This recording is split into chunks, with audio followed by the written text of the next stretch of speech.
Yes, you are reading absolutely correct. This story is based on real incident. So let's start. एक रोज की बात है, teacher बैटनर अपनी class में आते हैं और बच्चों को एक सरल परंतु थकाऊ कार्य देते हैं। कार्य है बच्चों को 1 से लेकर के 100 तक की संख्याओं का योग निकालना है। उनको लगता है कि बच्चे इस कार्य को करने में अधिक समय लेंगे, क्योंकि बच्चे बहुत छोटी क्लास के हैं और ना ही बच्चों के पास साइंटिफिक कैलकुलेटर है और ना ही कोई इसका सम निकालने के लिए सूत्र है।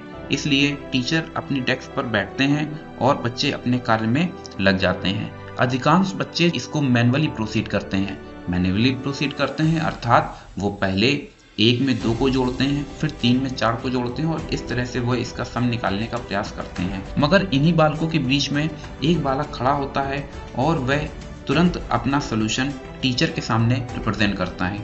टीचर भी उस सॉल्यूशन को देख करके हैरान रह जाते हैं, क्योंकि जब वह अपने अर्थमेटिक प्रोग्रेशन से इस प्रॉब्लम को सॉल्व करते हैं तो वह देखते हैं कि आंसर बिल्कुल सही है। अब आपको जानकर आश्चर्य होगा कि यह महान बालक कोई और नहीं बल्कि प्रिंस ऑफ मैथमेटिक्स अर्थात महान गणितज्ञ गॉस, जो गणितज्ञों के राजकुमार के नाम से जाने जाते हैं, थे। इस वक्त गॉस की अवस्था महज 10 वर्ष की ही थी जब उन्होंने बगैर किसी फॉर्मूले के और किसी मैथमेटिकल कैलकुलेशन के इस प्रॉब्लम को सॉल्व कर दिया था। अब सवाल यह है कि आखिरकार गॉस ने विद इन 1 मिनट इस प्रॉब्लम को कैसे अटेम्प्ट लिया।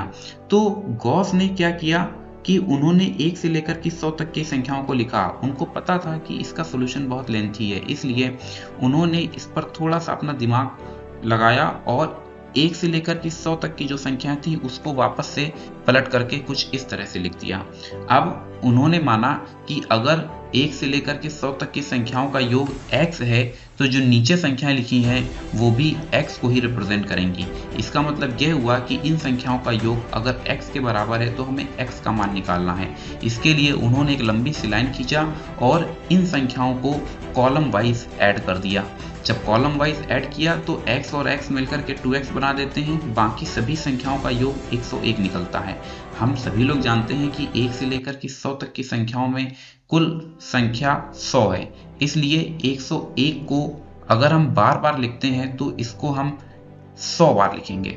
100 टाइम्स लिखने के बाद अब अगर हमें इनको 100 टाइम्स ऐड करना है तो हम सीधे 100 से मल्टीप्लाई करा देंगे। इसका मतलब ये हुआ कि 101 को 100 टाइम्स ऐड करने पर हमको मिलता है 100 इंटू 101 इक्वल 2x। अब गॉस ने x की वैल्यू जनरेट करने के लिए एक्सप्रेशन में 2 से डिवाइड कराया। 2 से डिवाइड कराने के बाद पूरा कैलकुलेट करने पर हमको मिलता है 5050। यह सॉल्यूशन देखकर गॉस के जो अध्यापक थे वह भी चकित रह गए। मैं उम्मीद करता हूँ कि आपको ये स्टोरी पसंद आई होगी।